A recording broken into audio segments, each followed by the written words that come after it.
Amendments are adopted. Our next item of business is House File 1315. Welcome to the committee, Representative Pursell. I will move House File 1315 be recommended to be re-referred to the Environment and Natural Resources Finance and Policy Committee. Representative Pursell, to your bill. Thank you, Chair Stephenson. I'm delighted to be before you, my first committee that I don't also serve on, to present House File 1315, labeling of compostable packaging. The goal of this bill is to increase transparency and update law regarding labeling of plastic bags, which already exists, which is statute 325E.046, which already exists, but to update that so that this is a truth in labeling and it applies to all food packaging, not just bags. It prohibits food packaging from being labeled as biodegradable or compostable until an ASTM, American Society for Testing and Materials, an international standards organization, until that standard is adopted and the product can be certified as compliant and ultimately reduce contamination we've seen too often in our composting facilities. I'm hopeful that this bill will work to build our precious soil instead of putting harmful microplastics into it. And I would argue that our topsoil is one of our most precious resources. I continue to be in conversation with the Minnesota Grocers Association and other groups who want to make sure grocery or convenience stores would not be liable unless they knowingly carry and sell the products as compostable. And the Minnesota Compost Council has already created a compostable products webpage to help with education. However, I am open to suggestions around the possible need to dedicate funds for an educational campaign to consumers. And I believe we have testifiers, Mr. Chair. We do. First, we have Kelly Kish. Come forward, state your name for the record, proceed to your testimony. Welcome to the committee. Alrighty, thank you, Mr. Chair and committee members. My name is Kelly Kish. I am the chair of the Minnesota Composting Council, a statewide nonprofit dedicated to supporting and advancing the composting industry here in the state. And we urge you to support this bill today. It's crucial for the success of residential and commercial composting programs and also to meet Minnesota's recycling and composting goals. As was already pointed out, the bill only allows for third-party certified products that meet the ASTM D6400 or D6868 standards to be labeled as compostable in the state. And the truth is those are the only products that the composters in Minnesota will accept because they know it is not going to break down into microplastics in their systems. Minnesota cities, counties, and composters do a great job of educating residents and businesses of what items are accepted in the composting programs. However, retailers and distributors often trust manufacturers' claims, many of which are false, which is why we're here, and don't do any additional vetting of the products they sell to food or that food establishments put on their shelves. So it is crucial that we as a state do everything possible to help reduce this confusion for residents and businesses, to help reduce contamination ending up at composting sites. Only by having clean material coming into their facilities can composters make a quality sellable product. And if we don't fix or address some of these, potential contaminants now, composters may have to make the choice to not accept any food packaging whatsoever. This happened actually just this week in the state of Colorado. Their largest composter is no longer accepting any food packaging and is going to food scraps only. And we know in Minnesota that, one, accepting food packaging helps more food get composted, but accepting both of those materials are necessary to meet state recycling and composting goals. So if Minnesota composters are forced to make the same decision and no longer accept food service packaging, this would be detrimental to our farmers who sell their material to be made into compostable products, to compostable product manufacturers both in Minnesota and across the country, to residents and businesses who will now have to dispose of this material from the trash, and then of course our stadiums, businesses, and public events that are seeking to be zero waste. Our Minnesota Composting Council does already have a web page for retailers and distributors to be checking their products against to make sure that they will meet the requirements of this bill. And after its passage, we intend on creating many more educational materials, providing them to the Minnesota Chamber, the Grocers Association, Retailers Association, local business associations, distributors, and more. And then two other quick things I want to point out. One is that there is an existing law around labeling of compostable plastic bags, and they've never issued a single citation. The PCA, when they do receive complaints of a non-compliant item, all they do is they work with that retailer or distributor to get that item off the shelves, again, so we can help reduce contamination ending up at compost sites. The goal here is not to fine, it is to help them come into compliance with the law. And then one last thing, there are some of the comments that you may have seen in written testimony are referencing the FTC's green guides.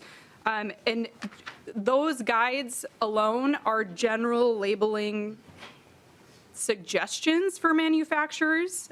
There is no science behind the green guides. And in their guidance document itself, it states that for products to be labeled as compostable, they need to have a competent and reliable scientific evidence that the materials will break down within a certain time frame. The updates to the green guides that some of the opponents of this bill are saying we should wait until those are updated. Those updates do not negate the need for this bill to help our composters continue to produce quality sellable materials from our compostable feedstocks. And with that, I will thank you for your time. I will stay around if there are any questions. And I, again, encourage you to vote in support of House File 1315. Thank you very much. Next, we have Chuck Joswiak. Come forward, state your name for the record, proceed to your testimony. Welcome to the committee. Thank you, Mr. Chair and committee members. My name is Chuck Joswiak, and I'm here on behalf of Specialized Environmental Technologies, the largest composting operator in Minnesota. SET diverted 44 million pounds of discarded food and compostable food service items to our compost processing last year alone, along with 250,000 cubic yards of yard and leaf waste. I am also a board member on the Minnesota Composting Council and chair of the Operators Committee. HF 1315 is strictly aimed to curb greenwashing of terms on products for sale and keep non-compostable contamination out of compost sites by clearly identifying products that meet specific standards. It won't eliminate contamination, but it aims to reduce it. Terms such as biodegradable, environmentally friendly, natural, eco-friendly, oxo-degradable, and soil or marine degradable all sound like green options, but tend to confuse consumers when purchasing more expensive bio-based products. Since these terms are not regulated, consumers are left to decipher how they should be discarded and often assume that they can also be composted. For instance, our opponents want you to believe that marine degradable products should be allowed for sale in Minnesota, even though saltwater environments don't exist here. This end-use messaging suggests that it could be disposed of in our 10,000 lakes and rivers and still be okay for the environment. Some also want you to allow cups or lids that biodegrade over 86% in 7.9 years when tested under simulated, wetter, or biologically active conditions that may or may not be available in your state or area. It is essential to properly identify items that are compostable because that term is clear and concise in its end-use systems of disposal. Our opponents will also tell you that standards from other countries should be allowed. This is because these standards are more relaxed and offer wider ranges of acceptability due to how they test. All Minnesota composters have been proactive about limiting potential microplastics and protective coatings like PFAS into their systems. They have refused to accept these overseas standards, so consumers are ultimately buying products that end up in other waste streams than composting. This bill only wants to delay using other claims of degradability until there are proven ASTM standards acceptable by all interested parties, and the intent end-life disposal options are outlined in those packages. All Minnesota composters currently require third-party BPI certification of products that meet specific ASTM D6400 and D6868 standards within certain time frames and in specific composting environments. This is because they can control and replicate those composting processes, unlike other natural environments that will vary significantly across the globe. Achieving 100% breakdown with no residuals in 90 days can be done here in Minnesota, even with temperatures like we have today or throughout the winter months. Composters are at a tipping point, and unless products are easily identifiable, they will soon be forced to refuse legitimate compostable products due to the significant amount of contamination that often accompanies them. Transitioning to food-only collection programs has been a national trend that will eventually have significant impacts on Minnesota companies manufacturing PLA products. It will also affect farmers selling these products to these local manufacturers. I urge you all to support this legislation to make sure that consumers, sellers, and composters know what they are purchasing, selling, and receiving. Removing actual bio-based compostable products from the composting process would directly contradict and inhibit the state from reaching its future diversion and recycling goals. Thank you for your time, and I'll stick around for any other questions as well. Thank you, Mr. Joswiak. I'm sorry I got your name wrong there at the outset. Are there any members of the public wishing to testify to this bill? Come forward, state your name for the record, proceed your testimony.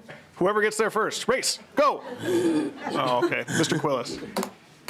Mr. Chairman, Mr. Johnson, Representative Pursell and I have been following each other around for most of the afternoon. Mr. Chairman, my name for the record is Tony Quillis. I'm the Director of Environmental Policy at the Minnesota Chamber of Commerce. I want to thank you for the opportunity to make a couple of comments on House File 1315. Mr. Chairman, we're just trying to find consistency and clarity with other states that have passed laws regarding biodegradable and compostable labeling. New York, Washington, Maryland, and California have all passed laws around these labeling areas, and all of them make reference to the TUV Austria VINCOT, which is the European standard that was just referenced. The state of Washington also uses the Federal Trade Commission Green Guides, which is also recommended by the U.S. Compost Council, Mr. Chairman, and they state in their labeling guidelines that labeling of products, packaging, and sale materials or websites for products sold in the United States shall comply with the pertinent U.S. regulation guidelines, including the Federal Trade Commission's guidelines for use of environmental marketing claims, or the Green Guides, that clearly qualifies products as suitable for composting in commercial composting facilities. So that's right from the U.S. Composting Council. Also, Mr. Chairman, I think there's some duplication in the bill that if you meet those ASTM standards, those are enforced by the Pollution Control Agency Commissioner, as well as, upon request, the Attorney General. So it seems to be duplicative after you meet those standards enforced by the PCA Commissioner, as well as the Attorney General, if requested, that then have to get certified from a nonprofit. So it just seems duplicative. Mr. Chairman, and then the final point, Representative Pursell referenced it. I think a beneficial addition would be an educational component in regards to single-use plastics. If something's in a box and on a shelf at a retail establishment, you're going to see the label, and that's going to help the consumer make that decision. But when you're in a single-use situation, whether it be a straw, a lid, a utensil, I think that an excellent value would be an education component, whether that's implemented by the PCA, the counties, or Minnesota Wastewise, which is an affiliate of the Chamber, or some combination thereof, I think would be beneficial, Mr. Chairman, to be added to this. Look forward to working with Representative Pursell. She's been very good about having conversations with me about my concerns and addressing those as we move through the process, Mr. Chairman. Thank you very much. Thank you.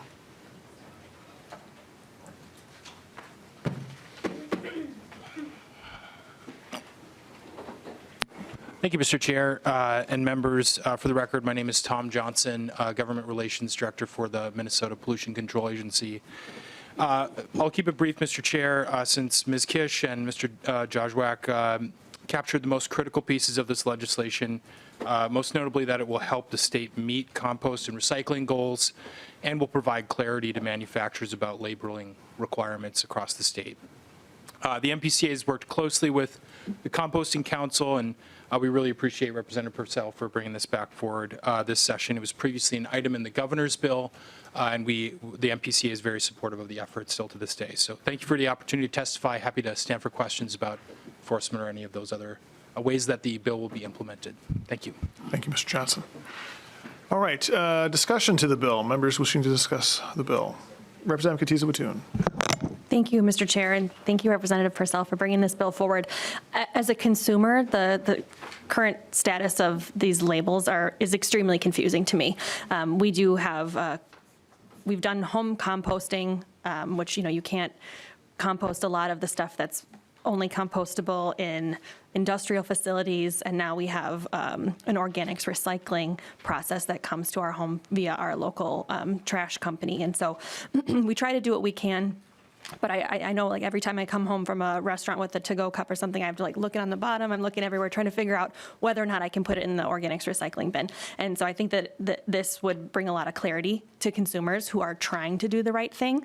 And I do appreciate that there is kind of an extended timeline here, so it's not until 2026. I know I was looking at the grocer's letter about selling through a lot of products that have already been ordered. They've already been packaged. Potentially, they're moving through, and the last thing that we want to do is cause an undue burden when things are still safe to use, safe to eat, this sort of thing. And so I think that those are really both good points. And it sounds like you're having conversations with stakeholders, and I look forward to supporting this bill down the line. Seeing no further discussion, Representative Pursell, closing comments. Thank you, Mr. Chair. I appreciate that I get to be the carrier of this bill this time around. It has been around and bipartisan before my time here, before my 11 weeks in this place. I'm really grateful to the people who know a lot more about this issue than I, and I'm grateful for your support. Thank you. Thank you. I will renew my motion that House File 1315 be recommended to be re-referred to the Environment, Natural Resources, Finance, and Policy Committee. All in favor say aye. Aye. Opposed? Motion prevails, and House File 1315 is recommended to be re-referred to the Environment, Natural Resources, Finance, and Policy Committee. Thank you, Representative Pursell. Next, we will move to House File 1176, which is authored by Representative Reyer, but Representative Liebling will be presenting the bill very ably today. Representative Liebling, would you like to move the bill on behalf of Representative Reyer? I would, Mr. Chair, and then I have an A2 amendment, which is just a technical amendment to put the bill in the correct form. All right, so Representative Liebling moves House File 1176 be recommended to be placed on the General Register, and also moves the A2 amendment, which is an author's amendment. Any discussion to the A2? Seeing none, all in favor say aye. Aye. Opposed? Motion prevails. A2 is adopted. Representative Liebling to the bill. All right. Thank you, Mr. Chair. Well, as you heard, this is actually Representative Reyer's bill, so I'm pleased to stand in for her tonight. She's done a lot of work on dental care and with dentists, and this is a dentist bill. It's just about transparency for dentists, and so I'm just going to turn it over to the testifier here, and he can explain more about the bill. Wonderful. I think we have Dr. Tim Holland. Dr. Holland, please proceed. Thank you, and good evening, Mr. Chair and members of the committee. My name is Dr. Tim Holland, and I am the president of the Minnesota Dental Association and a practicing dentist in Owatonna. I'm a general dentist and have practiced in Owatonna for 26 years. On behalf of our organization, I thank you for providing me with an opportunity to testify on House File 1176. This legislation addresses three critical aspects of the dentist-dental plan relationship. First and foremost, House File 1176 amends existing Minnesota law related to the disclosure of fees by a health plan to a provider. Currently, health plans must provide a full fee schedule in addition to other contract provisions before requiring a provider to sign a contract. However, dental plans are noticeably exempt from such a disclosure. This presents an interesting dynamic in that dental providers today are asked to enter into contracts with limited information on expected reimbursement for services to be rendered under such a contract. No other business transaction would be conceived without the full disclosure of terms, conditions, and fees associated with such a transaction. House File 1176 eliminates this exemption and applies the current contract disclosure statute equally to health plans inclusive of dental plans. A second important provision addresses concerns associated with methods of reimbursement employed by some dental plans. Of particular concern is when a dental plan provides reimbursement using virtual credit cards, cards that often impose fees in order to collect payment for the service the dentist has provided the patient. Fees associated with these cards range from 2 to 5% and essentially require a provider to pay in order to get paid for a service. Several dentists have reported that some payers afford no other method by which to receive reimbursement. The provision does not prohibit the use of virtual credit cards or any specific means of reimbursement. It merely provides for full transparency in payment method, and more importantly, affords the provider an option of reimbursement which does not incur fees. It ensures that at least one method of payment is provided that does not impose a fee in order to obtain payment from the plan. The third important provision in House File 1176 addresses network leasing, a practice where a dental plan leases its provider network to another entity, which is often an unrelated dental plan. This frequently occurs without any notice to the contracted dentist. This practice results in confusion for both patients and dentists. For the dentist, they may unwillingly be required to comply with contract terms and payments that may differ from the original contract. Patients may be confronted with a dental practice that has no knowledge of what may be covered by the patient's plan, which leads to a potential disruption in the delivery of care. The bill's language simply ensures the disclosure by dental plans to a provider of any network lease arrangement. Such disclosures would include any variations in the contract obligation and fees. It further and most importantly provides the dentist or dental practice an opportunity to opt out of such a leasing arrangement without penalty. This bill was heard last session and was included in the final Jobs, Economic Development, and Commerce Conference Committee report. The language in this bill has not changed since that time. Furthermore, the language is the result of discussion and collaboration from last session between our organization and Delta Dental of Minnesota, one of our state's largest dental plan providers. Input was also received from the Minnesota Insurance and Financial Services Council. Mr. Chair and members of the committee, I urge you to support this bill and help bring transparency and fairness to dental plan contracting. Thank you for hearing this important piece of legislation, and I'm happy to answer any questions from the committee. Thank you, Dr. Holland. Next, we have Patrick Hines. Mr. Hines.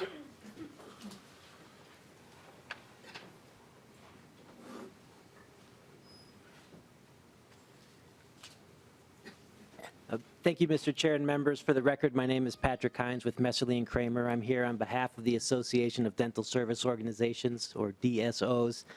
DSOs provide a lot of administrative, billing, scheduling, and other back-of-the-house services to allow dentists like Dr. Holland to provide excellent patient care and to focus on their patients. We are here in support of this bill. I would have thanked Representative Reyer if she were here, but I'll thank Representative Liebing on her behalf. I won't repeat the testimony of Dr. Holland. I will say that while this might not be the most exciting and high-profile bill passed by the House Commerce Committee this year, it will make a difference for dentists and it will make a difference for patients, and we thank you for giving it the time. Thank you. Are there any members of the public wishing to testify to this bill? Seeing none, discussion to the bill. Closing comments, Representative Liebling? Thank you for hearing the bill. And with that, Representative Liebling renews her motion that House File 1176, as amended, be recommended to be placed on the general register. All in favor, say aye. Aye. Opposed? Motion prevails, and House File 1176, as amended, is recommended to be placed on the general register. The next item on the agenda is House File 1132, which is also from Representative Reyer, but today we will have Chair Lee presenting the bill.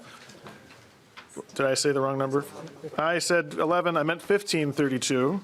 I will move House File 1532 be laid over for possible inclusion in an omnibus bill. Representative Lee to the bill.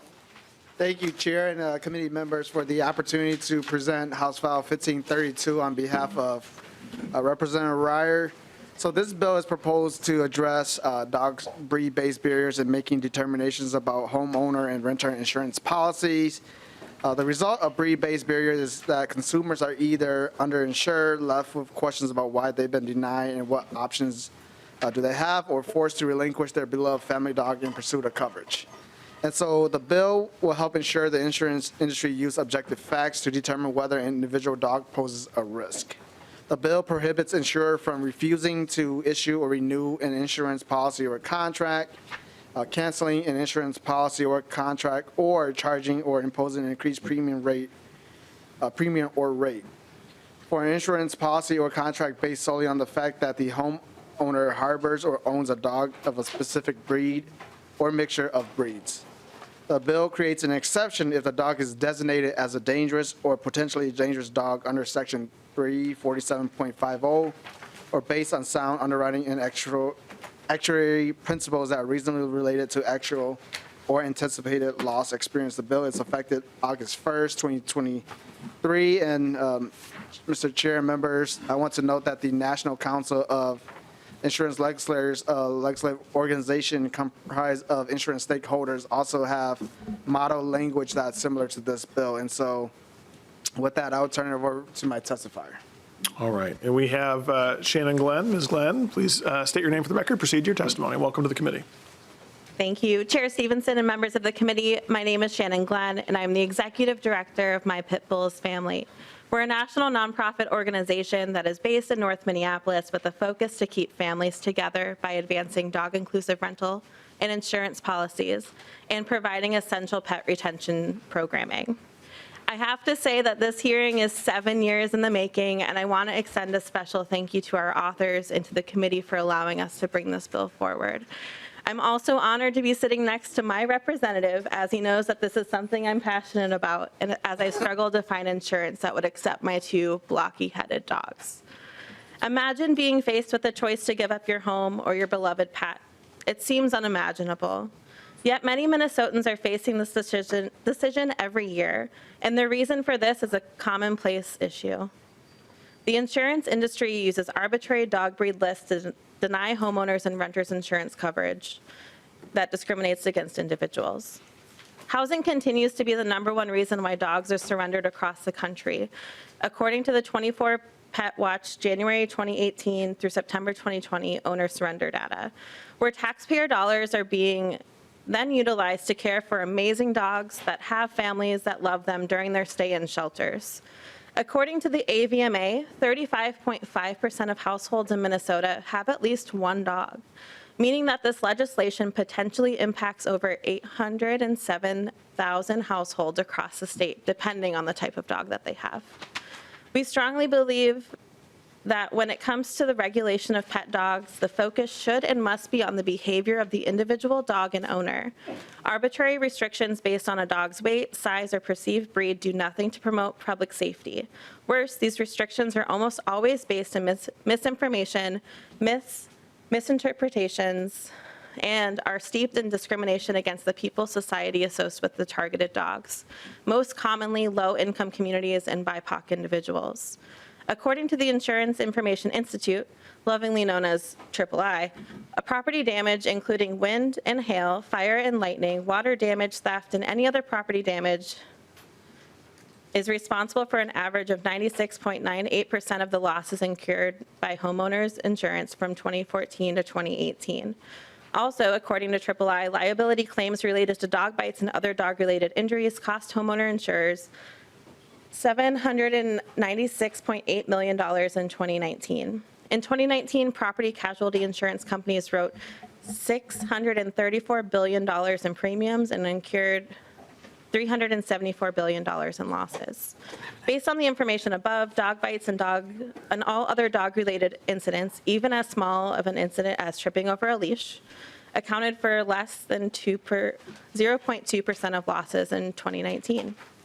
It's important to note that under the provisions of this bill, as Representative Lee said, insurance companies can still require additional coverage, premiums, or stop existing coverage due to a dog being declared dangerous or potentially dangerous due to the state statute.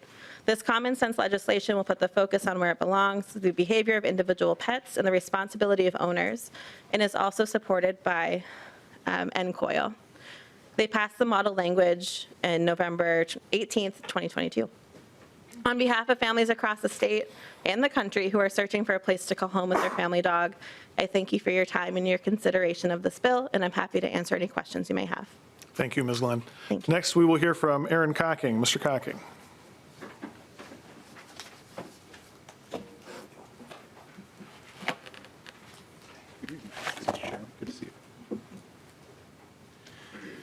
Mr. Chairman, members of the committee, Aaron Cocking, Insurance Federation of Minnesota. I'm here tonight to testify in opposition to House File 1532. As this committee will hear me say multiple times during this evening's hearing, we object to the state telling insurers what risks they must take, especially in non-mandated lines of coverage. Homeowners insurance policies provide liability coverage that can pay claims related to dog bites. Each year, according to the Centers for Disease Control and Prevention, dogs bite more than 4.5 million people in the United States, most of them children. Over the last 10 years, the average dog bite claim has jumped almost 50% to more than $50,000, all while being able to exclude the most vicious and costly breeds of dog. In 2017, dog bites accounted for 1/3 of all homeowners liability claims, costing almost $700 million nationwide. Now that's a significant chunk of change. Eliminating an insurer's ability to underwrite based on dog breed will lead many insurers to exclude coverage for dog bites altogether. This means dog owners of all breeds will be on the hook personally for any medical, legal, or other expenses a victim incurs because of a dog bite. That $700 million cost will now be borne by individuals, not insurers. And why? So that owners of the most statistically dangerous and statistically expensive breeds of dogs can obtain coverage. In 2019, there were 59 fatalities in the United States from dog attacks. 69% of them were from pit bulls, despite pit bulls making up only 8% of the total U.S. dog population. Now, insurers should not have to wait for a potentially devastating personal injury or death before deciding whether to provide coverage or continue offering coverage. Let's look at this another way. Most insurers decline to write houses with solid fuel heating sources such as wood stoves. Is it because every wood stove will cause a house fire? Of course not. However, solid heating fuel sources are more likely to lead to fires than other furnaces. So most insurers have made the decision to not write them, to keep their risk of loss down for their rate-paying policyholders. This is the same way for dog breeds. At the very least, the Minnesota legislature should wait for the results of a study currently underway in Illinois to determine the scope of the problem. In 2021, the Illinois legislature, faced with a very similar issue, passed a law that required insurance companies that write homeowners insurance in the state to report to the best of their ability all dog bite claims in the state. The required information includes the breed of the dog, where the owner obtained the dog from, the sex of the dog and whether it was spayed or neutered, whether or not the person was teasing, tormenting, injuring, or otherwise provoking the dog, the type of injury that was sustained by the victim, whether the injury occurred on the insured's property or at another location, and whether the dog had received any sort of obedience training, or there had been previous claims or past complaints against the dog. I think that's all relevant information. The 2-year study will report its first update on July 1st of this year. And at that point, this legislature can make a decision based on actual numbers and data. Now, I fully understand how attached people are to their pets. However, that cannot blind us to the fact that some breeds of dogs are a greater risk than others. If people want to have those types of dog in their house, be my guest. But don't then mandate that an insurer has to bear the cost of that risky decision. Thank you, Mr. Chairman. I'm happy to answer any questions. Thank you, Mr. Cocking. Are there any members of the public wishing to testify as to this bill? Seeing none, member discussion to the bill. Representative Niska. Thank you, Mr. Chair. And Representative Lee, I wanted to start by trying to understand a little bit better how the prohibition and the exceptions work together. And in particular, I'm trying to understand what it means that what the difference is between taking some action based solely on the fact that a homeowner harbors or owns a specific breed or mixture of dogs, or in the exception where it's permitted that the insurer is permitted to take actions, quote, based on sound underwriting and actuarial principles that are reasonably related to actual or anticipated loss experience. So specifically, my question is about the APCIA letter in our packet that says that individual insurers might be able to apply actuarial principles or sound underwriting principles to distinguish between breeds of dogs. Would that be permitted under the bill if it were passed? And Chair Lee, you know, I do understand that we asked you to pinch hit on this bill late in the day today, so I'll give you the opportunity to answer the question if you'd like. We can also see if House Research has thoughts on it, but Perhaps, since the bill's being laid over also, that maybe that's also a conversation that Representative Niska could have offline. But Chair Lee, if you want to answer the question, I'd certainly give the opportunity. Thank you, Chair, and thank you, Representative, for the question. Like the Chair noted, very late in the day to speak on this, and so if nonpartisan staff could address any piece of that, that would be greatly appreciated. Ms. Pompu. Sure, Chair and members. My interpretation is that it would have to have some kind of actuarial principle. It couldn't just be a change in rate not based on underlying data. And Representative Niska, I'm sure Representative Reyer would be happy to discuss this with you in greater detail at another time as well. And the bill's being laid over. But Representative Niska. Thank you, Mr. Chair. And I see we have another guest at the. We do, but do you have a question that you want to ask somebody? Well, I was in. Representative Niska. Thank you, Mr. Chair. I was wondering if the guest was someone who was hoping to weigh in on this. For the record, I think it would be helpful if there was someone who could provide some more. Mr. Miners, if you want to identify yourself for the record, and if you have an answer to Representative Niska's question, you may go ahead. Yeah, thank you, Chair Stephenson and Representative Niska. For the record, my name is Zach Eicht, and I am the Minnesota State Director for the Humane Society of the United States. Thank you for the question. So one of the things to your question about actuarial data is right now just sort of the blanket breed bans isn't based in any actuarial data. So that would be something that we would be really expecting to come out once this is in place to be able to actually come back with real data that would address this. But right now, the way that the breed lists work, that's not actually based in any actuarial science. So that's why we have that in here. And I would also kind of defer to NCOIL a little bit on that language, just because they're the experts, and this was based that sentence was based on their model language. Thank you, Mr. Eichten, and I apologize for totally making up a name for you, apparently. Representative Niska. Thank you, Mr. Chair, and that was, I think, actually a pretty helpful context for the record. I think that my understanding of the way this bill would work is that this would create a situation in which insurers would be able to have garner some sound underwriting and actuarial principles that go to this question.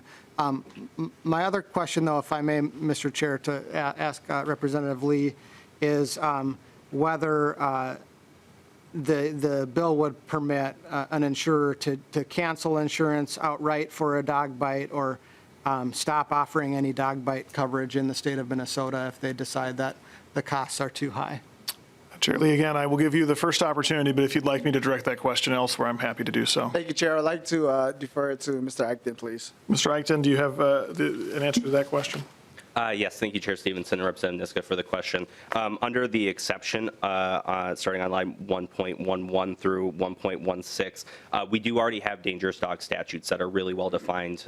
So if there was an incident with a very specific dog, then yes, that would be an option for an insurance carrier to not renew that contract. But what this is saying is dog breed is not the same as dog deed, so you wouldn't be able to make that determination based off of just a general breed of dog, but rather the very specific dog that is under the coverage. Anything else, Representative Niska? Oh, that's all. All right, Representative Driscoll.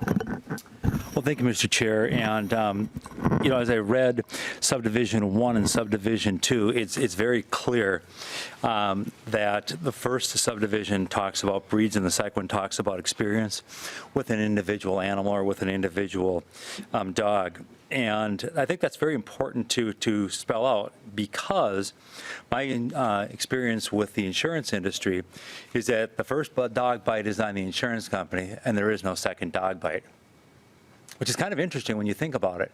And the reason there's no second dog bite is that the insurance company will have canceled the individual because of the dog bite. It doesn't mean that because you have insurance that you're going to continue to be keeping that insurance. It means that because you have insurance for that unforeseen circumstance, that unforeseen situation, you would be given the opportunity to receive indemnification, either because of the liability of the animal that you own or because of a qualifying injury that you sustained, depending upon what the coverage is, not just specifically this. And so what I find kind of interesting is I went in and I looked at 347.5, and it all talks about the individual dog. For example, in this section, it says dangerous dog means a dog that has, without provocation, inflicted, past tense, substantial bodily harm, killed, past tense. And we see a lot of past tense in here.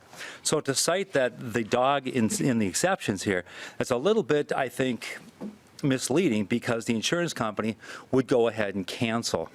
If the insurance company is not allowed to make a cancellation of that contract under this provision, it's simply going to drive up the premiums and the fees for all dog owners and all property owners at the expense, or I should say, in providing that coverage, at the expense of all policyholders. I suspect what we'll start to see in the state of Minnesota is insurance companies, because this is an optional coverage, choose not to do this or to completely just withdraw from the marketplace. And that's got some very undesirable consequences. For example, if the insurance company cancels the individual under their coverage, and an individual has been with that company for a long time, might have had multiple vehicles and other insurances with them, they're getting what is called most likely a multi-policy discount. Those will be canceled when that individual goes to buy coverage in another location or from another carrier in the state of Minnesota. And when they are asked through the underwriting process, have you ever had insurance before? Yes. Have you ever been canceled? Yes. What was the reason for the cancellation? First thing that insurance company is going to say, oh, the dog that bit, is that dog still with you? Because if it is, they're going to take a pass on writing you coverage, which means that the premiums are going to go up even higher for individuals who are finding themselves in that situation. Now, again, I've went through an awful lot on this, and I'm thankful that the bill is going to be laid over so that perhaps we can address these issues and not create more uninsured situations that might occur as a result of this. And I think that maybe my colleague, Representative Farr, who's in the banking industry, may also talk a little bit about how that affects one's ability, if they're canceled, to be able to keep their home loan or mortgage in place as well. Thank you, Mr. Chair, and I may have some questions later, but I wanted to go ahead and get some of these things off for discussion. Representative Farr. Thank you, Mr. Chair. So I appreciate the comments, Representative O'Driscoll. And so, one of the concerns that I had there, if I understood Mr. Cocking, insurance company could just choose not to underwrite dogs altogether. That's a potential here, so that you wouldn't have dog coverage, or if you, in the case that Representative O'Driscoll is talking about, if you did and then had an issue, if your coverage is terminated and you have a mortgage on that, on your living, your house, whatever it is, you're going to be force placed with insurance that is going to be extremely expensive to have. So I'm struggling to find out how this is going to benefit Minnesotans. Again, it looks to me as though it's going to cost more to insure than less. Further discussion? Mr. Seeing Chair, none, I would like to use some final comments then, if I might. if you have very, very brief final comments, we need to move on. The bill's being laid over. Representative O'Driscoll. Well, it's being laid over, but it's also probably going to have legs and maybe four legs, so to speak, because of the subject of this matter, and find another And leg. when that happens, So- when it comes back again, you will have an opportunity to speak again. And we are perhaps going to I'll move save some on time. after very However, brief comments. Mr. Chair, however, the other thing that I think is worth noting on here is it's not just a homeowner with a mortgage. It could be a renter who's in violation of terms and conditions of their rental agreement because they had a dog that has bitten, and we're just going to displace people from their homes. I really think that this bill needs some additional work and consideration, particularly since there's a strong desire to increase housing options for people, and we may just have to add these folks to the list if we don't think a little bit better about how to proceed with that. Thank you, Mr. Chair. Thank you. Representative Lee, closing comments. Thank you, Mr. Chair and committee members, for the discussion tonight. I really appreciate those feedback, and I'm sure that Representative Reyer will be willing to work with all members as the bill is being laid over. Thank you, Chair. Thank you, Chair Lee. And with that, the bill is laid over. Now I'm going to move to the testifier table and ask Chair Liebling to take over up here.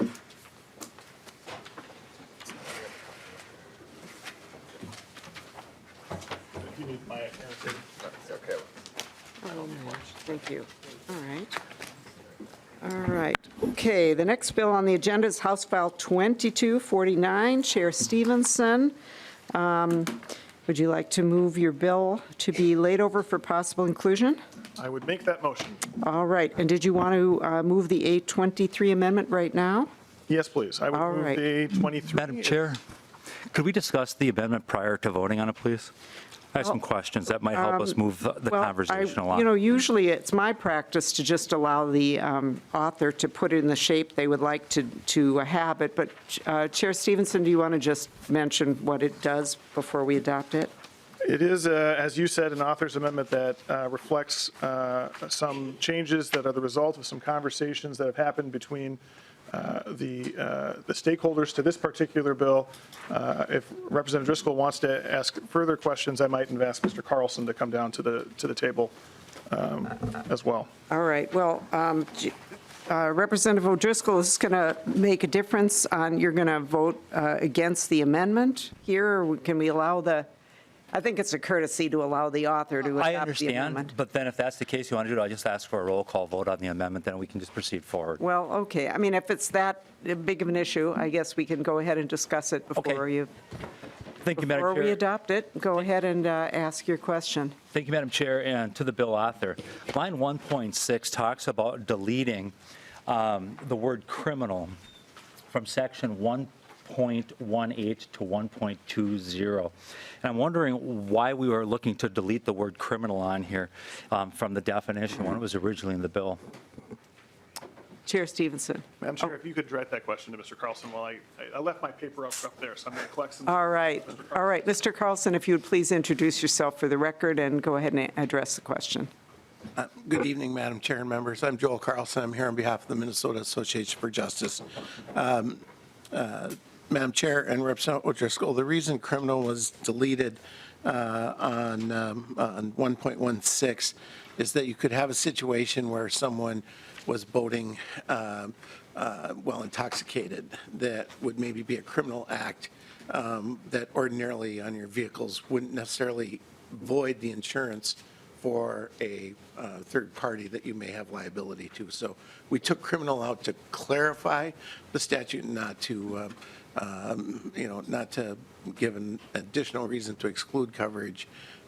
It was in there in the context of fraud, like someone was committing a criminal act of fraud, which are still excluded. But we didn't want to be so broad that if someone was speeding on a boat which would be against the law, is criminal, that would be an excuse to avoid coverage. So that's why it was deleted in this amendment. And we have, Madam Chair, we've had several conversations with the Insurance Federation to try and clean up areas of the bill. That was one of them that we suggested. We also cleaned up the language on 1.11 to clarify what prohibited exclusions really mean. We added in a provision on 1.19 to address the insurance industry's concerns about not making an umbrella policy primary when you don't have coverage on a lower policy. That's what's 1.19.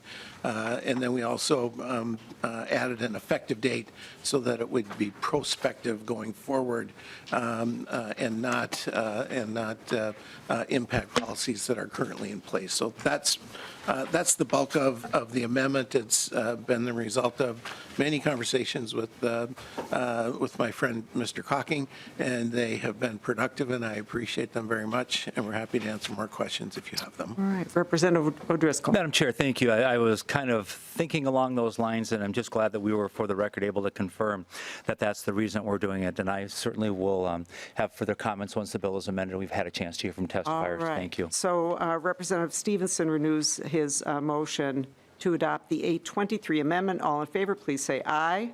Aye. Aye. Opposed? No. The motion prevails. The amendment is adopted. Representative Stephenson, to your bill as amended. Thank you, Madam Chair, members of the committee. You know, when I was growing up, my parents had a 1987 Forester inboard, outboard speedboat. And in the summer, we'd spend many days on the Mississippi River between Champlin and Coon Rapids, swimming, tubing, and water skiing.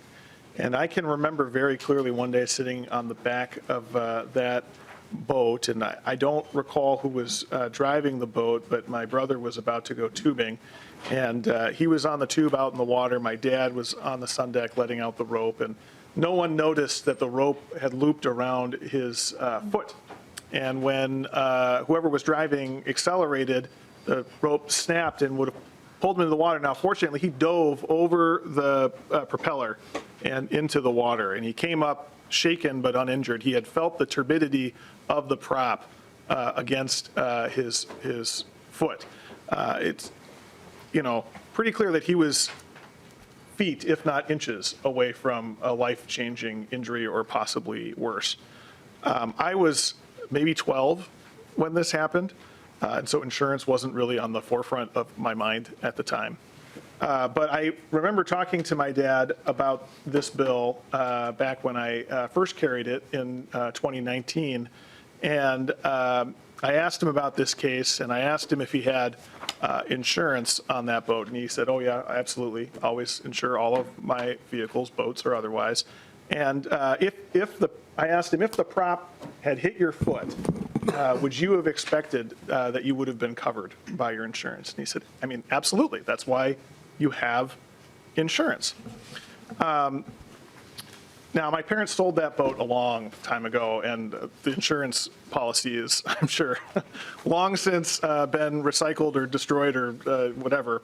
But as it turns out, if Dad had been hit, the odds are his insurance policy would not have covered his injury. As it turns out, most boat insurance policies exclude liability coverage for the insured person, the boat owner, as well as people related to them by blood or marriage.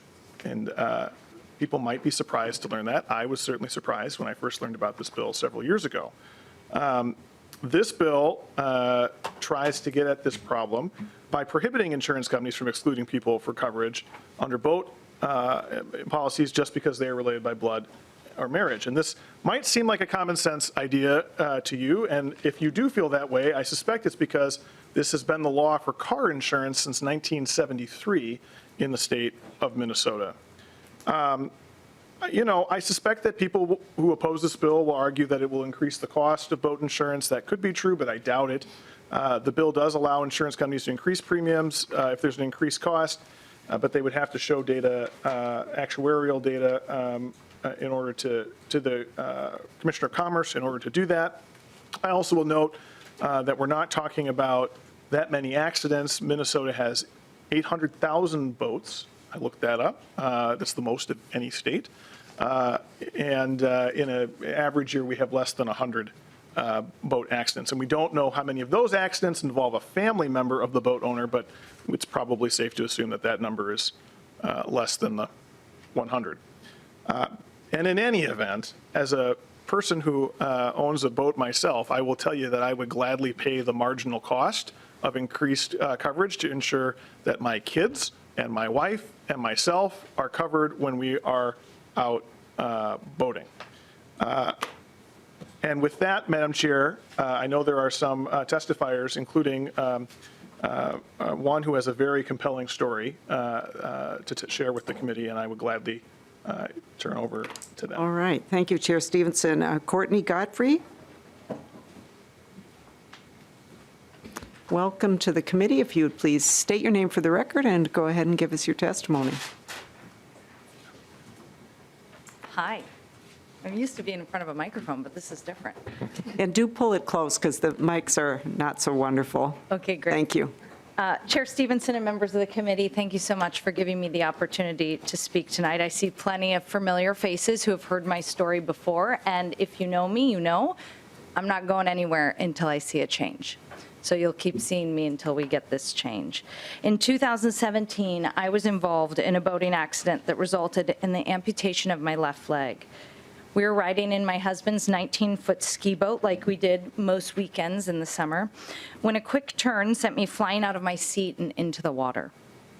My husband, an experienced boater, killed the engine as soon as he saw me go over, but it happened so quick. I felt the impact on my foot and knew I was hurt, but it wasn't until I surfaced, holding my foot out of the water to assess the damage, that I realized the propeller had sliced right through it. I'll never forget the pressure on my shoulders from my sister's hands as she told me not to look down. The panic in my husband's voice as he called 911, and the immense fear that came over me. None of our lives would ever be the same. A week later, I was released from the hospital. Pretty quickly, as you can imagine, the bills started piling up.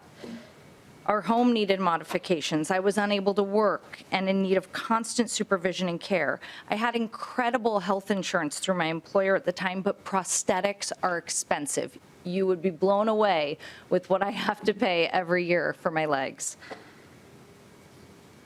Needless to say, we were feeling more than just the physical pains of my trauma. Thankfully, though, my husband had been prepared. Always the responsible consumer, he had purchased boat insurance, an extra safeguard that surely would fill in the gaps, or so we thought, so anyone would think. Despite having full liability coverage on our boat, we were told that I was not covered for no other reason than the fact that we were married. Hugely disappointing, obviously, but thankfully he had also purchased an umbrella policy, just in case a scenario like this played out and something fell through the cracks with his other policies. He called the umbrella carrier to file a claim. The person on the other end of the phone told him the same thing as the last. A family exclusion, they called it, or quite simply, a marriage penalty. If the accident would have happened the summer before when we weren't husband and wife, this wouldn't have been the case. If this would have happened to, say, my sister who was on the boat that day, she would have been covered. Unlike with your auto liability coverage, like Representative Stephenson mentioned, this practice was outlawed for car insurance long ago. Neither your spouse nor your children are covered in your boat policy. Shocking news to me and to the everyday consumer. And I know that people are shocked when they learn this because we started calling our friends to tell them to check their policies. Not one knew of the family exclusion. And all called their brokers to discover it was in their policies too. With boating season quickly approaching, I started spreading the word. I didn't want another family to go through this. But I could educate until I was blue in the face, and it still wasn't good enough. Because all I kept hearing from people all over Minnesota was that they couldn't find a policy that didn't exclude their spouse and children. While the idea of getting back on the water was painful, I've never been one to let my trauma control me. And now that I'm a mom to two beautiful little kids, I would never want to rob them of the joys of living here in the land of 10,000 lakes.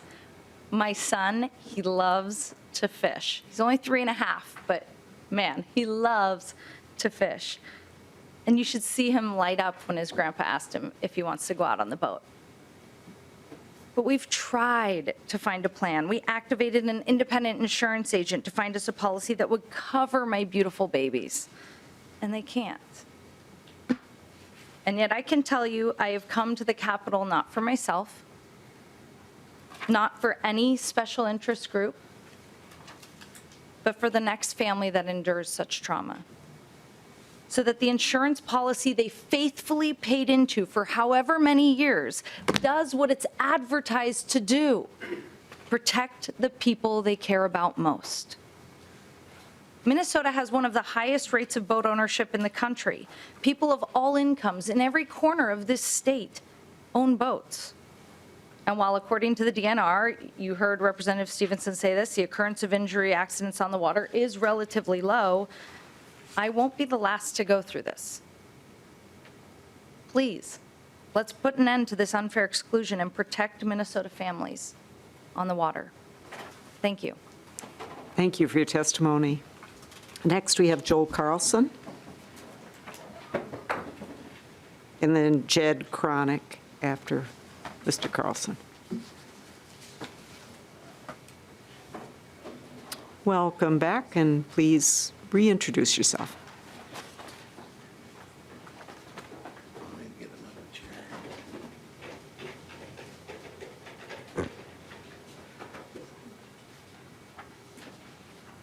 Thank you, Madam Chair and members. For the record, Joel Carlson again for the Association for Justice, and I'll be very brief. I forgot one thing, Representative Driscoll, that was deleted in the A3 amendment. The provision about effect on premium cost, we deleted in the amendment after talking with the insurance industry and how that would work with their business. We deleted that. I failed to mention that. But, Madam Chair, members, this is an important issue for consumers. We believe that these exclusions for them are not disclosed, and that this is a way that we can help protect them. I share Ms. Godfrey's.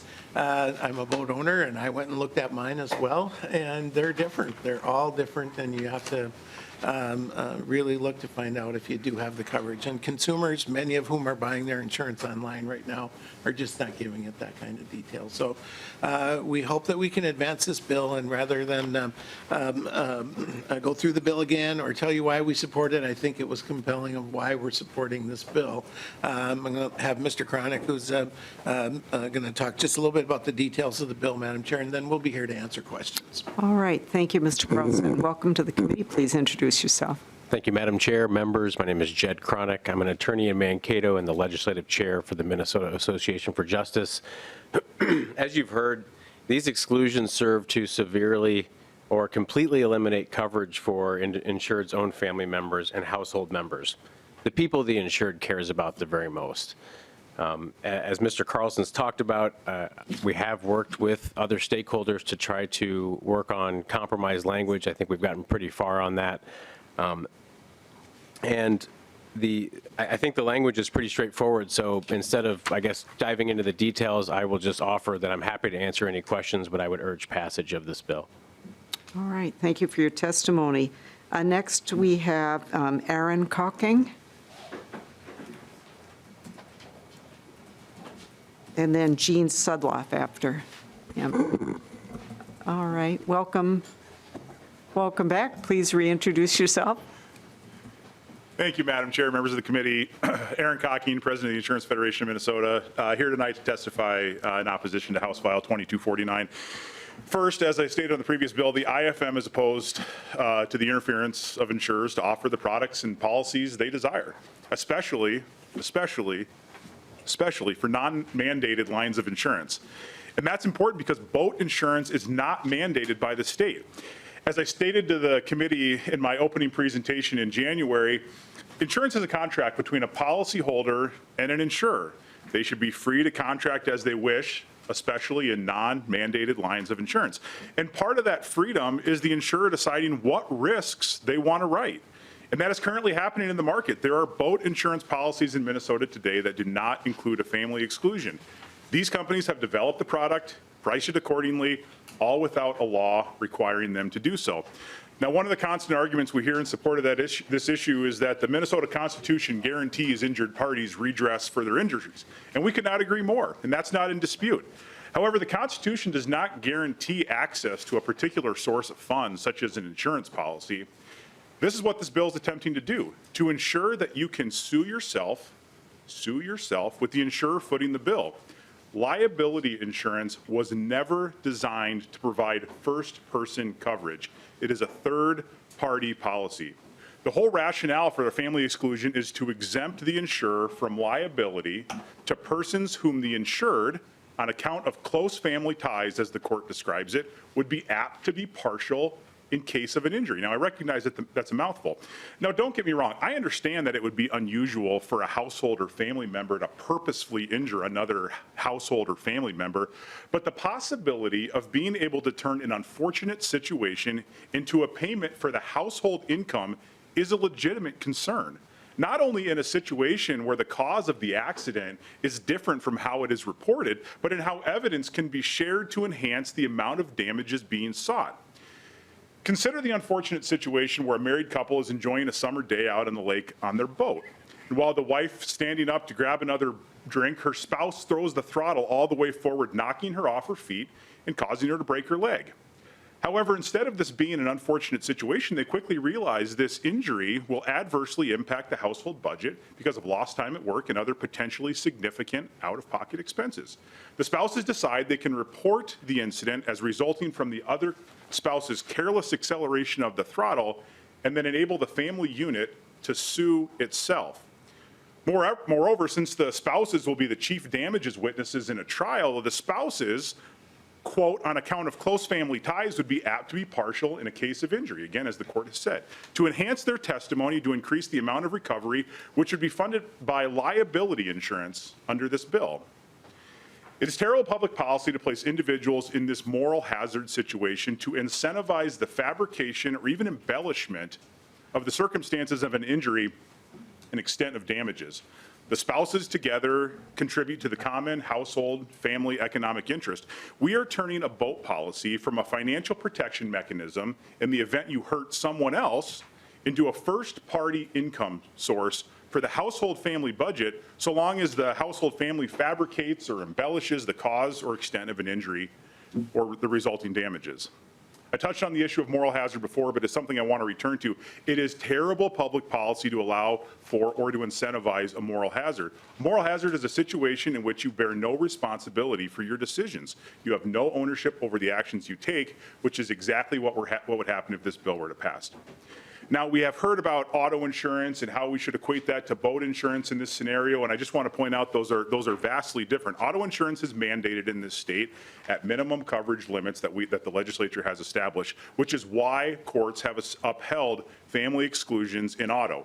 Boats, again, stop me if you've heard this before, are non-mandated coverage. Now, on the amendment, we do think that the term criminal should remain in the bill. I think it's kind of absurd that in addition to allowing yourself to sue yourself, we will also allow a person to sue themselves for a criminal act. I would also encourage the committee to change the effective date on a more technical fashion. We have trouble getting policies approved by the Department of Commerce right now in a timely fashion, and I'm hoping that in your budget will contain money for additional staff. We just don't think that we just don't think that they're going to be able to get these policies approved by August 1st, and so I think January 1st, 2024 would be a better date if you were. I would reciprocate to Mr. Carlson, appreciate working with us on the amendment, make some improvements to the bill. However, because of the objections I have mentioned previously, would certainly encourage folks to oppose the bill. Thank you, Madam Chair, and as always, I'm happy to answer any questions. All right, thank you. Jean Sudloff. Welcome to the committee. If you would please introduce yourself and go ahead with your testimony.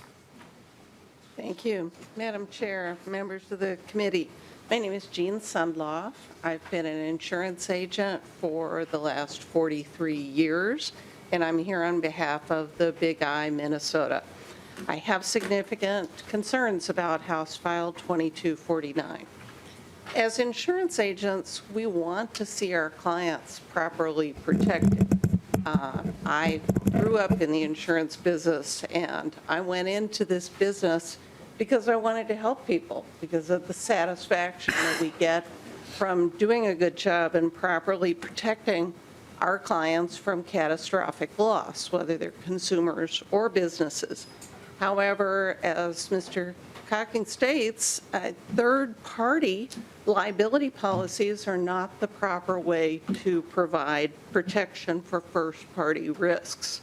There are other types of coverage that are intended for this purpose that are more appropriate, such as medical payments, uninsured voters, various other policies that are available. It's our job as agents to work with our clients and design the most appropriate coverages to protect them for their risk. I'm particularly concerned that this bill would open the door to various types of abuse. It would encourage fraud by providing an incentive for collusion. Fraud occurs in about 10% of the losses in our industry.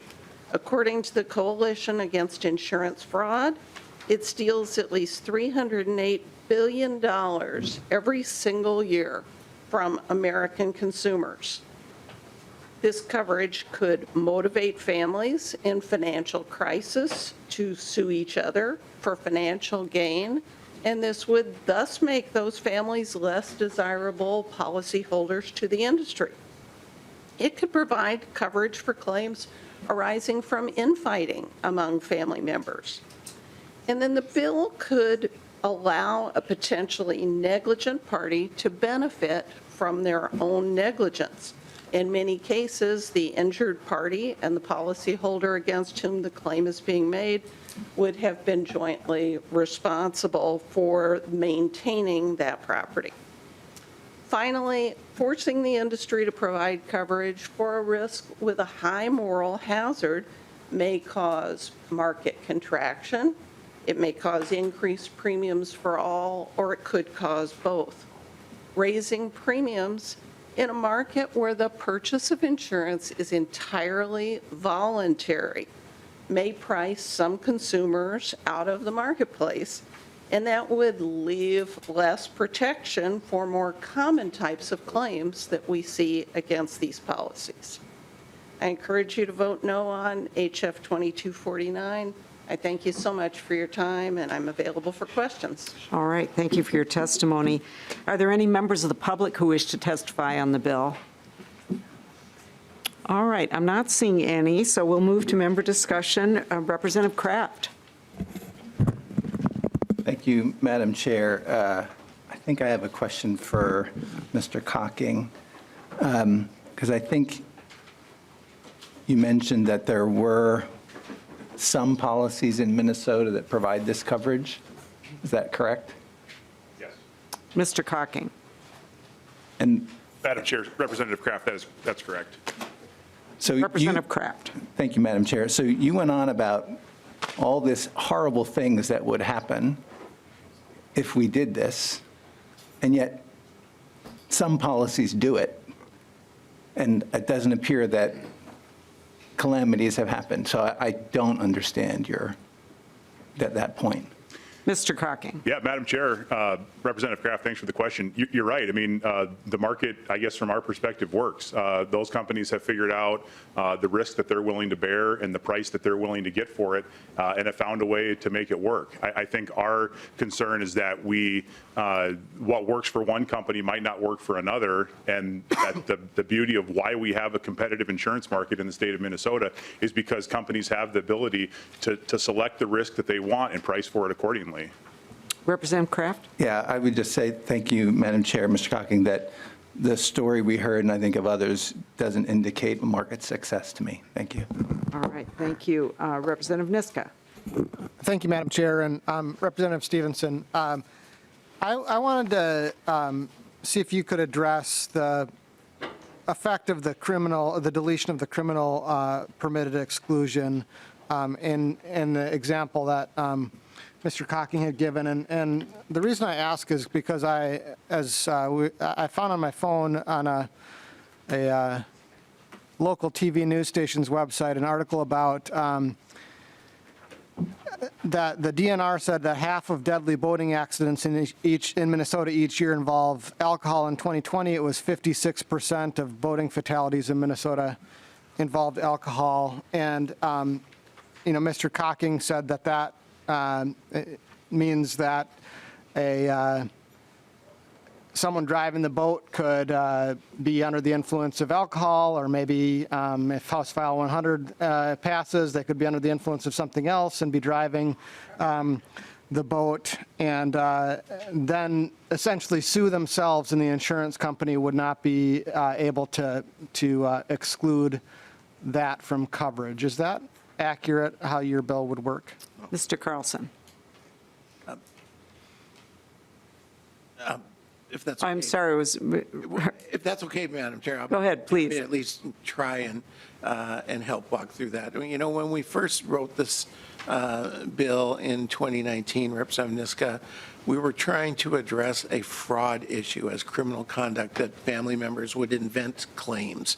And that's why the word criminal was in there. But as we thought about it more, we thought that may be just an additional punishment and a way to exclude coverage because, as you noted, you could have some, whether you're convicted or not, some element of a crime that would maybe be committed on your boat, whether it is as, being over the legal limit or driving too fast in a no-wake zone. You could have a situation where there's technically criminal conduct. So we left in intentional conduct to make sure that you certainly can't intend to injure anyone, but we took the word criminal out because that's not how it operates in the automobile space.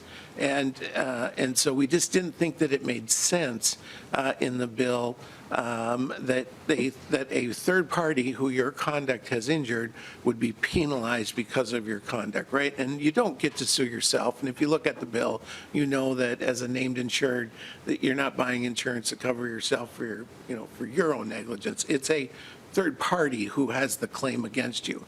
The way the law operates in Minnesota, as you know, the only way you can get to that claim against your family member is to bring a case. We can maybe have a discussion about bringing the case against the insurance company directly, but that's the only way. And suing yourself, we've had this law in Minnesota in the automobile space, and there are 35,000 or more automobile accidents in a year.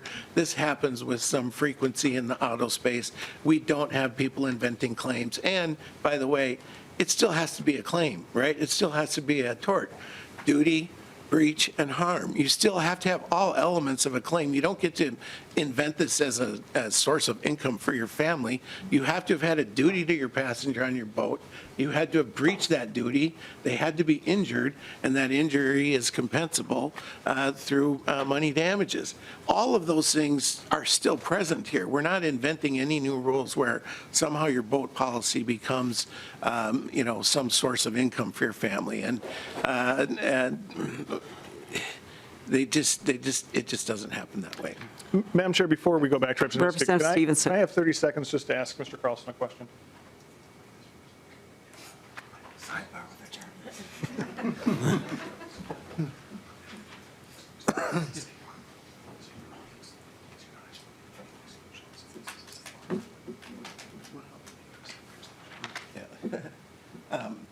I thought that was a quick question. It was not. So I will address that with him later. Madam Chair, All right. And I think the Mr. Carlson was to lay this over, and I do mean sincerely, we've had a number of productive conversations with the IFM to try and address their concerns. And so we'll dig down deeper on this question. We're not trying to protect someone for their criminal acts. To the same extent, though, we don't want to exclude a family member from coverage that you would have with a third person, because you could read that to be an exclusion for liability to third parties as too, and we don't want to do that as well. So we will dig down deeper in that issue, on that topic. All right, we have 3 other members on the list now. Anything further, Representative Niska? And thank you, Madam Chair. Just one final comment, which is I think the root problem in terms of sorting this out is that we're trying to incorporate no-fault principles and required insurance principles into a third-party insurance context that I just don't think it really makes sense. And I think that's why we're struggling so much to understand how things where the insured is really at fault and it's their family member coming and trying to access that insurance policy, why we're having such a hard time making sense of that. Representative O'Driscoll. Thank you, Madam Chair. And I don't know that I necessarily have some questions, but I do have some observations for the benefit of the committee. The liability coverage that's under the property policy for boats does not mandate or carry no-fault insurance. No-fault insurance, as the bill author pointed out, was brought into the state of Minnesota some 50 years ago. But another policy out there that doesn't require no-fault insurance is motorcycle coverage. As I kind of ran a motorcycle incident through the same kind of a scenario that we did with a boat policy. 2 persons, husband and wife, kind of using the examples that we've heard today, are on a motorcycle. We hit a spot of sand, and one of them, the rider, is ejected from the motorcycle and sustains several injuries and the like. You know what? That person does not get coverage under that policy either, because it's liability and property damage of your actions to others. We have that same household exclusion that we have in the boat policy in motorcycle coverage. I wonder if we're going to be hearing that same kind of a scenario next year or next session or down the line and say, well, you know what, we did it in boats, we need to do it here in the arena of motorcycle coverage. And one of the things that's just really befuddling to me about insurance here in the state of Minnesota, particularly no-fault insurance, which is by about 50 years in existence, we still have the same liability and property limits that we did and uninsured and underinsured limits that we did when that coverage was put into place 50 years ago. Half a century, 50 years ago. $30,000 of liability coverage per person for injuries sustained by a non-at-fault party outside the household, aggregated $60,000 and $10,000 of property damage. And in 50 years, we've never increased those limits. I did some checking on that over time, and you know why I found out? Because the fear is that if we raise those limits, we'll have more uninsured persons in the state of Minnesota, because that is a mandated coverage. I think the phone call to 911 costs $30,000 right now in today's marketplace. And again, if we are going to have a boat policy that provides this coverage in the scenario that we're talking about, and it works its way up into the umbrella policy, some of the comments that this side of the table has shared earlier are going to be the same case. You get one shot. You get canceled for that once-in-a-lifetime event, and you don't have the ability to get coverage, and if you do, it's going to cost you more. You're losing all of your other good credits as an insured if you have them with your company. I'm going to defer back to the comments that were made by my colleague, Representative Farr. You may not be able to get coverage. You may have a default in your mortgage and lose your home. And if you don't have renter's insurance, you may not be able to stay in your home or your apartment or your dwelling. There are consequences. Be fully aware of what we're walking into, members. All right, we have a couple more members on the list. Representative Cagle. Thank you, Madam Chair. And Ms. Godfrey, I think you and I met a while ago back when I still had 10 fingers. And so I do understand how expensive those prosthetics are. And I also want to say that you don't always know what you have as far as your insurance. When this happened to me, same exact situation, except I was using a saw and I still haven't been able to use those. So I'm glad you were able to get back on a boat. But, they asked, do you have accidental death and dismemberment? Checked with our HR here. Yeah, you have accidental death and dismemberment. So I'm thinking, okay, good. This is going to help me with daycare and that kind of stuff. And filed the policy. You have to cut your hand off at the wrist in order to get anything. And so it was really shocking. Even our HR department here didn't realize that was a policy. Luckily, we were able to change it for the CGIP employees, and so the next person to cut a finger off, I get a cut of that. But no pun intended. Yeah. But I just want to say that sometimes you think you have the coverage and you think you're aware of everything that you think you have your ducks in a row, and something pops up that really just kind of throws everything for a loop and changes your life forever. So, it could have been worse, and I'm glad it wasn't. And I hope to be using a saw sometime this summer. Thank you. Representative Claiborne. Thank you, Madam Chair. And Representative Stephenson, I want to say thank you for bringing this bill again.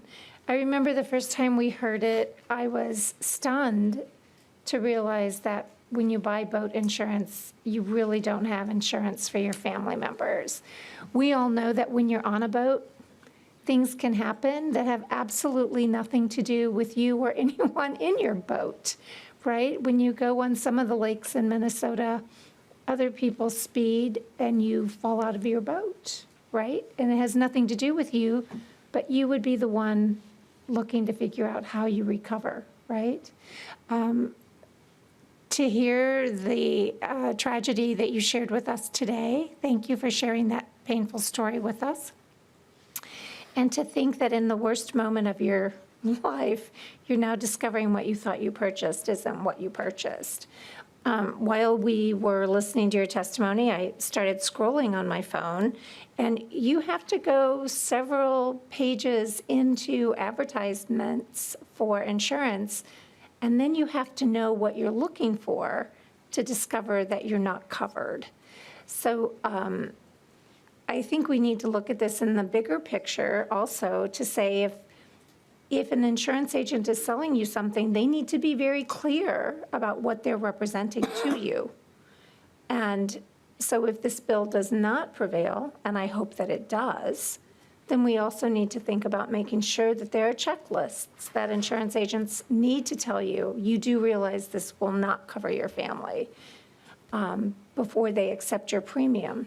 So thank you again for bringing this forward. I understand there's personal responsibility in knowing what you buy, but there's also just common knowledge of what people think. And when you go into your insurance agent who has sold you your car insurance and has represented to you, this is what liability insurance means, this is what's going to happen if someone in your family is injured in your car, you would expect maybe something similar in your boat.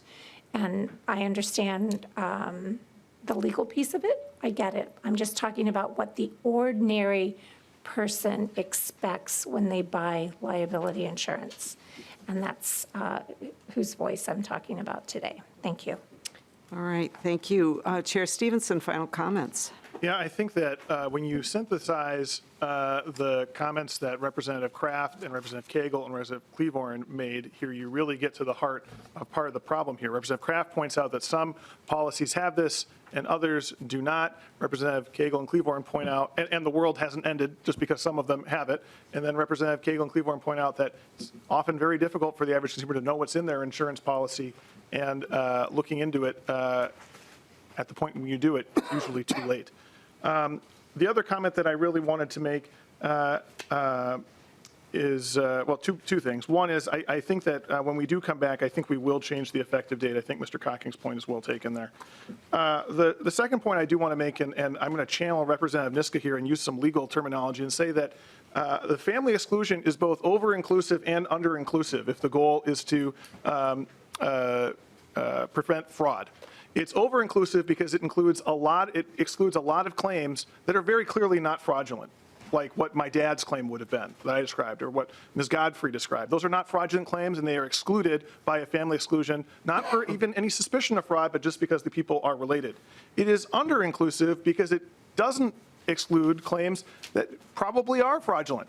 And I said this 4 years ago, I'm going to say it again. If I was going to commit insurance fraud, if I was going to insurance fraud, I would not do it with my wife, who would sooner divorce me than be a party to insurance fraud. I would do it with my devious best friend, who frankly would probably be down for that. And the family exclusion would not protect the insurance company from a fraudulent conspiracy between my friend and myself. Nor, if you take the example that Mr. Cocking gave of the husband and wife on the boat with the drink, if you just change that to boyfriend and girlfriend, it does not change. Or if you change it to fiance and fiance, as would have been the case if Ms. Godfrey's accident happened a short time before when it actually did, it would not be covered by the fraud exception. Fraud doesn't hold up. This is a good bill. All right, thank you. And with that, Chair Stephenson renews the motion that House File 2249 as amended be laid over for possible inclusion, and the bill is laid over.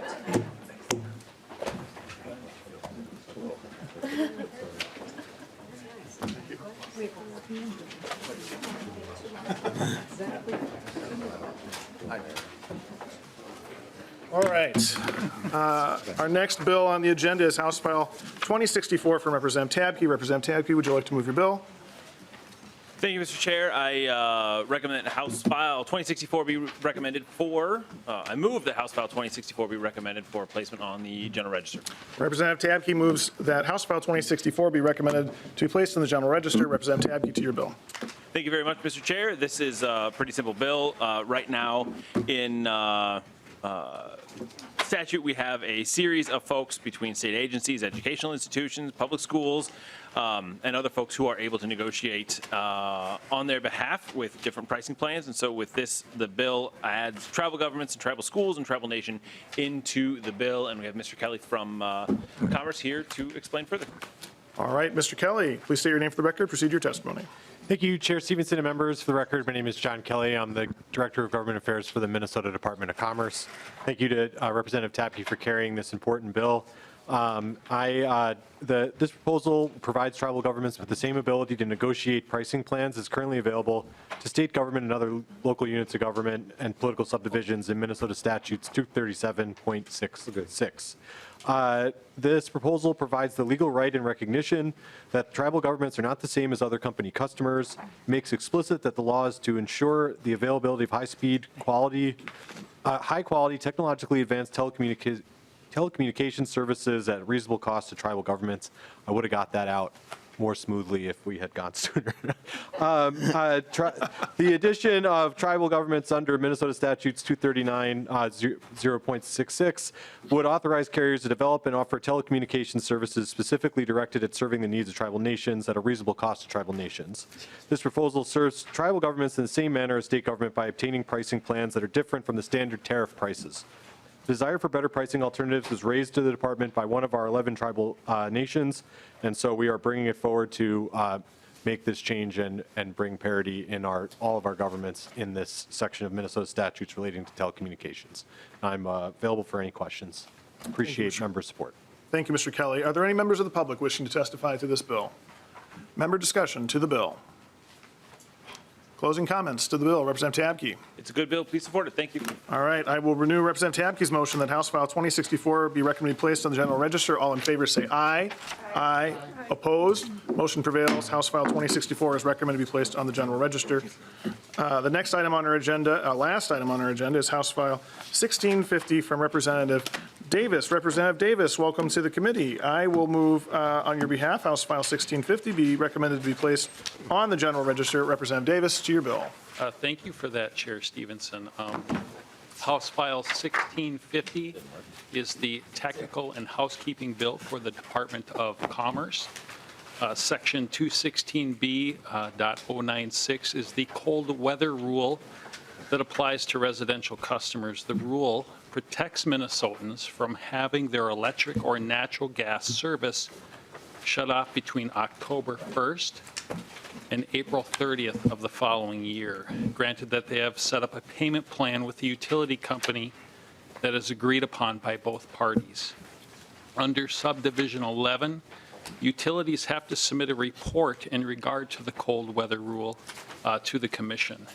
This bill just modifies those reporting dates. The other part of the bill has to do with section 237.55, modifying dates and clarifying some language for the Commissioner of Commerce to give reports on accessibility of telecommunications services to persons who have communication disabilities. And this bill comes at the request of the Department of Commerce, and I am pleased to see Mr. Kelly is here. I'm also pleased to see Mr. Kelly. Mr. Kelly. Thank you, Mr. Chair. Once again, I'm John Kelly. I'm the Director of Government Affairs for the Minnesota Department of Commerce. This important, extensive bill changes the reporting date for the Telecommunications Access Minnesota report from January 31st out into a later date in the year. The reason for this is that we don't receive the data until January 15th. It makes timely delivery of this report difficult for our staff. So this was included in the Commerce, Jobs, and Energy Omnibus last session that was left on the table. We're just trying to get this clarified and would appreciate the committee's support. Any members of the public wishing to testify to this bill? Seeing none. Member discussion to the bill? Seeing none. Closing comments to the bill. We're good. Thank you, Mr. Chair. All right. Then I will renew my motion that House File 1650 be recommended to be placed on the general register. All in favor say aye. Aye. Opposed? Motion prevails. House File 1650 is recommended to be placed on the general register. That's the end of our agenda. The meeting is adjourned.